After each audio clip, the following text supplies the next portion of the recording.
So you've been invited to play D&D and now you need to think about the character that you want to play. Well, hopefully this episode of my D&D guide will help. It is aimed at new players and will go through every step and what you need to do. It'll also be following the 2024 Players Handbook, so it's fully up to date. I hope you find it helpful, and any additional questions that you have can be answered in the comments below. So, when you're creating a character, it can be broken down into 4 steps. Choosing your class, choosing your origin, determining your ability scores, and then choosing your alignment. I'd recommend having either a downloaded character sheet from the internet, you can just Google D&D character sheet, or having a pad of paper on hand just to note down the things that are important for your character. So the first thing that you need to think about when you create a character is the class that you want to play. This will determine the special abilities that you'll be able to perform when you're in the game. There are 12 of these in the 2024 Players Handbook, and I'll be mentioning one other that quite a lot of people play but isn't actually in the book. There will be a brief overview here, but I will be creating videos in particular on each of these, so do stay tuned for those if you have any questions about those. We'll start with the martial classes, which simply mean the non-magic classes. These are for characters who like to fight using weapons rather than magic, and there are 4 of these. Fighters, who are the simplest class and get abilities such as hitting multiple times in a turn.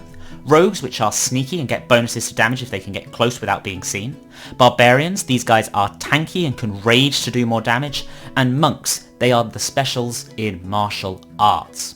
We can then look at the religious classes. There are 2 of these, paladins and clerics. Paladins are holy warriors, being able to smite enemies using their god's powers, whereas clerics are more likely to be healers, but they can wield their god's power through spells that get very, very powerful. On the other side of religion, we have warlocks, who gained their powers from some kind of more shady entity, normally by making a pact or deal. They get some spells, but also special boons to enhance themselves as they level up. Outside of religion and otherworldly entities, there are 5 other spellcasters. Bards, who use their magic through music and can buff their friends and allies. Druids, who are in touch with nature and therefore can harness that magic. Rangers, who also like nature and get a few spells but also like to use a weapon. Wizards, who are the nerds and study magic to a point of mastery. And sorcerers, who don't have to worry about studying because they were just born with magical abilities. Those are the 12 from the Player's Handbook, but the other one I will mention here is the Artificer. These guys build contraptions and magic items which they can then use in combat. So there are the 13 classes. You do get some proficiencies in certain armor depending on your choice here, but that just matches how the class fights. I'll be mentioning that more next week in my combat tutorial. There is a very useful table in the book which I will show, which includes the complexity of each class and what the primary ability should be. If this is your first ever character, I would suggest doing a low complexity character, but I am going to make those videos as I mentioned, which goes into each of these classes in more detail so that you can understand where they go differently from each other and how to play each of them individually. I do hope you stick around and subscribe so you don't miss those. So now we have chosen your class, we can move on to your character's origin. What this means is their background, what they did in their younger years, and their species, what type of creature they are. You get to pick a couple of language that your character can speak at this stage as well, and it is important to note that any class can choose any of the following choices, so you're not limited by what you've chosen up to this point. There are lots of background that are outlined in the Player's Handbook, and you can find a lot of them online in places like D&D Beyond. I'm not going to go through all of them here, but I will give an example to show how they all work. This example will be the soldier. This would mean that your character used to be a soldier in a past life and has some abilities based on that. The first thing you get from your background is boosts to your ability scores. We'll note these down at this stage, and when we get back to fully sorting out those scores, we'll make sure to add them. Soldiers get a boost to strength, dexterity, and or constitution, so we'll explain a bit later what that means. The second thing you get is a feat. This is a cool little ability that you have learned in your past. The feat that the soldier gets is Savage Attacker, which lets you re-roll your damage and then take the higher number. These are normally small buffs that give your character a bit of a feel like they did have something in the past that they're particularly good at. The third thing you get is skill proficiencies. I mentioned this last week, so go there for a full rundown, but in essence it's a few things that you are particularly good at. For Soldier, these are athletics and intimidation, so you'll be better at cardio and scaring people into doing what you want them to do. The fourth thing you get from your background is tool proficiencies. These are similar to skill proficiencies, but instead you get a bonus when you are using a particular object. This can be carpenter's tools or stonemason's tools, but for the soldier you get a gaming set, like a pack of cards or a game of chess. Being proficient in this means you're good at it, and therefore you'll have a higher chance of winning when you're playing this game by adding your proficiency bonus. The final thing you get from your background is equipment. You can either take the standard items they provide you, or you can take the gold equivalent to buy your items. If this is your first game, I'd recommend taking the standard items, which for a soldier is a spear, short bow, 20 arrows, the gaming set that you're proficient in, healer's quit, quiver, some clothes, and a little bit of gold. Now that you have chosen your background, you can choose your species. Each of these are unique, so I would look up the different choices and choose carefully.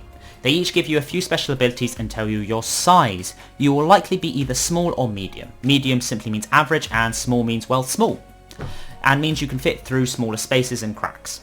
Large and bigger is reserved for creatures outside the norm, such as ogres, dragons and dinosaurs. Some of the other bonuses you can get from your species include an extra proficiency, the ability to see in the dark, and some resistance to certain types of damage, which we will look at more next week.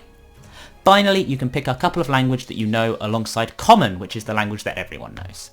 There are a list of standard languages which you can pick 2 from. I've listed them on the screen now. Most characters in the game can speak common, but it may be useful to speak, for example, orc, if you're going to be encountering a lot of orcs, or giant if you need to read markings in giants' tombs.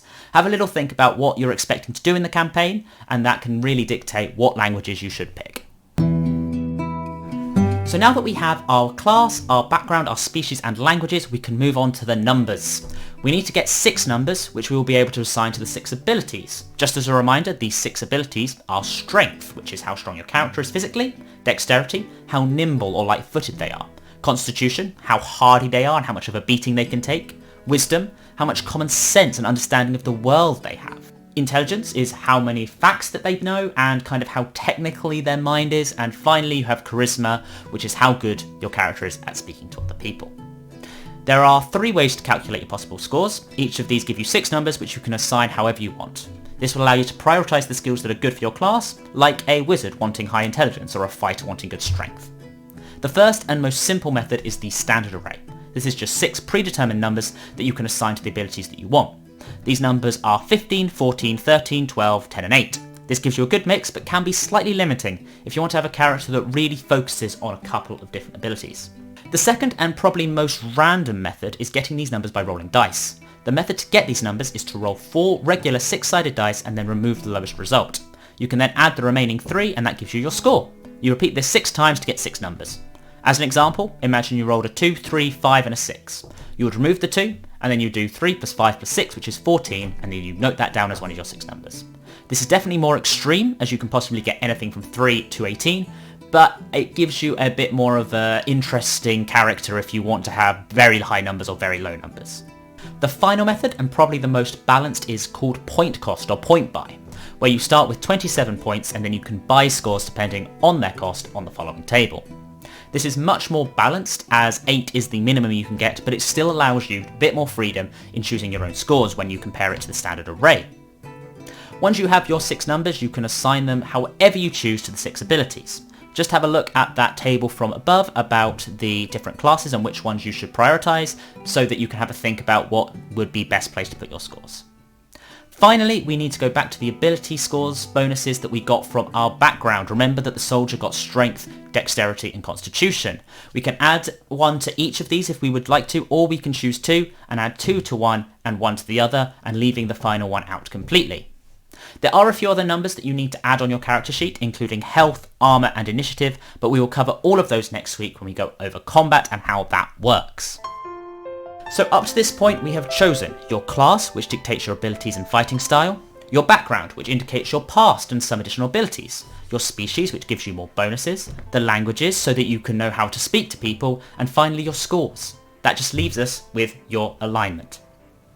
I am going to go into a bit more detail in its own video, as it can have a big or it could have a small impact on your character depending on what you want. But all it merely means is your character good or evil, and are they chaotic or are they lawful? The standalone video will go all about how to use this, but for now just think about your vibe. If you're somewhere in the middle you can say neutral, so you could be neutral good, or you could even be chaotically neutral. Just find what works for you.